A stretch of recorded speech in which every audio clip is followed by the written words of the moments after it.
Hello there.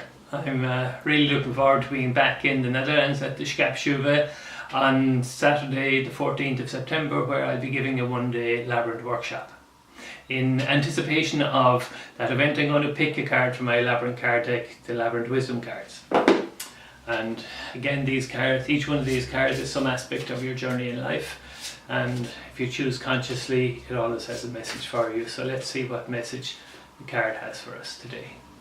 So the card is balance, and this card shows two labyrinths, one with a black path, one with a white path, the duality, the masculine and the feminine. And this is about bringing your masculine and feminine aspects into balance. The masculine is the direct, the drive, the driving force, the active part, whereas the feminine is the receptive, nurturing, creative side.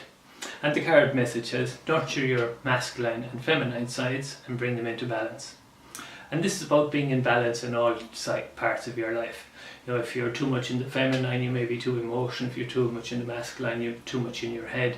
So the key is to find a balance between both, where they're both working together, where in fact you're integrating the left and right hemispheres of the brain, and you become whole brain, drawing on all your abilities, masculine and feminine qualities, so that you can use them in whatever situation you find yourself in. It's neither one or the other, it's the center path. So if you're interested in attending the Labyrinth workshop, you can book online on the Schaapshoeve website. And I will also be doing some healing sessions on Friday the 13th. Melchizedek Labyrinth Healing is a new form of healing that I have received through the Labyrinth, and it is wonderful for rebalancing your energy centers, your energy field, and also empowering you to step into your power, to take your next step, whatever that may be.